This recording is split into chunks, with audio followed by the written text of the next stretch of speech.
On August 7th, 2018, there is a special election happening in the 12th Congressional District of Ohio, where I lived. And this was a rather important election with a lot of media hype surrounding the race. There were national news outlets from the Washington Post to CNN covering it. And I was personally thrilled, not so much because of the hundreds of political flyers that got delivered to my house, but because such an important election was happening in my own district. As a student journalist, I had worked in local publications before, and I'd also interned at a senator's campaign. So I was always interested in local news and local politics, and I was eagerly following this election closely. On the day of the election, me, being 16 years old, was not old enough to vote, but my parents did go out to vote after hearing about it from me. When they came back, I asked them out of curiosity, "So, how did it go? Who did you vote for?" And they told me that they didn't really know much, so they just voted for whoever the Democratic candidate was. And I was confused, not because of who they voted for, but because they didn't seem to know anything about who they voted for. I asked them, well, what about this candidate's views on immigration or their record as a public official? And they told me that they didn't really know any of that information. They knew it was important and it was their right to go vote, and so they did. But whether that vote was an informed vote or not was another matter. Over the next couple of days, I couldn't stop thinking about this incident. How could my parents not know what was happening in an election that was so widely covered in the news? As I started paying more attention to where they were getting their news from, I realized why there was this disconnect in information. You see, my parents are avid news consumers. They consume more news than I do, but their media sources are vastly different than mine. While I read the Columbus Dispatch or watch 10 TV, they read Enadu or watch TV9, local news sources from their home state back in India. They don't read the Columbus Dispatch, and I can count on one hand the number of times we've turned on the TV at home to watch local news. They don't know much about the election because local or national English news was essentially non-existent in my household. I wondered if this gap in information was something present only in my family, so I started asking around at the refugee resettlement agency that I was volunteering at. Whether new arrivals or people that have been living here for 10 years, many of them spoke about a similar disconnect they felt with news here. They follow the news of their homeland because of the bond that exists, but when it comes to news here, that bond is absent. Now, I'm far from being an expert in the news habits of immigrant communities, but through my experiences being part of a South Indian immigrant community and talking with people part of other communities, I've realized that this gap in information can be due to two main factors. The first factor is alienation. News outlets may not be trying to actively alienate certain groups, but it happens as a result when certain immigrant communities aren't included in the target demographic of a publication. At the refugee resettlement agency I was volunteering at, I met a Honduran immigrant named Teresa. Now, Teresa usually watches the national Spanish TV channels like Telemundo, but on the rare occasion that she watches English news, she comes across stories about the immigration crisis at the southern border. She told me that the media's portrayal of Hispanic immigrants in these kind of stories could oftentimes make her feel left out. It was as if the TV news anchors were talking about immigrants to non-immigrants, their assumed target demographic, not even considering that people like her could be watching as well. And alienation can also occur when outlets expect their readers to have a certain level of knowledge that not everyone is going to have. They expect people to know how the electoral college process works, or the basic steps on how a bill becomes a law.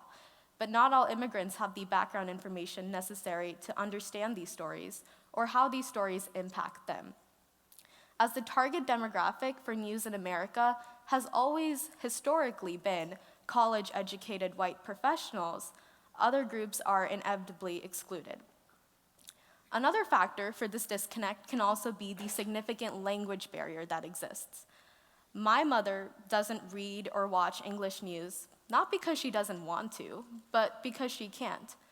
She moved here 15 years ago with my father, only knowing basic English. And while she knows more now than she does then, it's still not sufficient enough to get past that high level of entry that exists to understand journalistic pieces. And sometimes knowing the language itself isn't sufficient. My father is fluent in English because his job requires him to be. But knowing English is different than wanting to read the news in English. English news doesn't provide the same level of ease and comfort that reading news in his native language of Telugu does.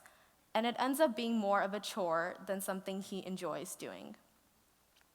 With more than 1 in every 10 Columbus residents foreign-born, I knew that there was a need that existed for accessibility to local news. But few news outlets were filling or even talking about this need.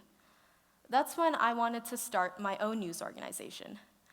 I wanted to start an ethnic news outlet that would provide the local news of Columbus to these immigrant communities in their native languages. I knew it was a lofty goal from the start to say that I, as a 16-year-old high school junior, wanted to start a news organization without any funding, team, or resources. But I wanted to connect my parents to the community, and I wanted to show that it could be done.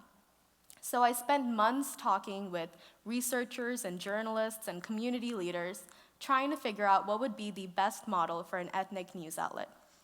I realized that an online newsletter could work and would be the most sustainable and cost-efficient.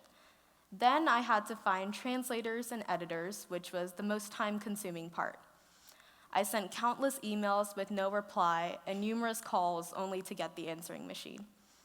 It was challenging when many of the people I met with either didn't think I was capable of doing this project or didn't think I was serious of following through with it. But after months of persisting and spreading the word, I found Telugu translators and editors who volunteered to fill this gap and believed in the importance of local news like I did. I would every month produce the most important local stories of Columbus in English, and they would translate it into Telugu. In this way, the first edition of our newsletter, the Columbus Civic, was published in October of 2018, just in time for the midterm elections of that year. About a year later, we're on our 12th issue of the newsletter with over 300 subscribers, 11 team members, a radio segment, and produced in 4 languages, including Telugu, Tamil, and French. Thank you.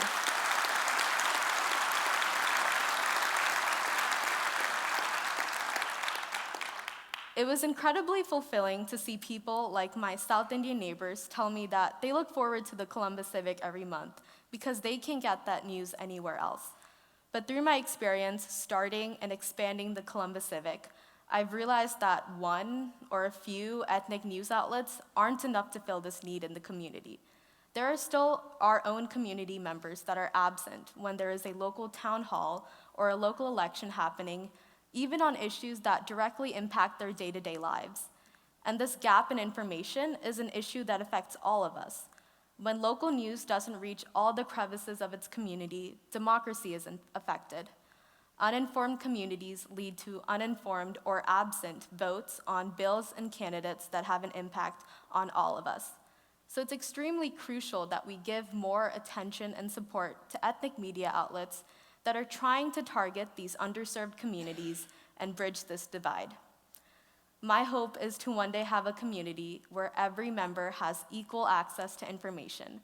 And I believe that the way we do this is through having innovative, non-traditional ethnic media outlets. Thank you.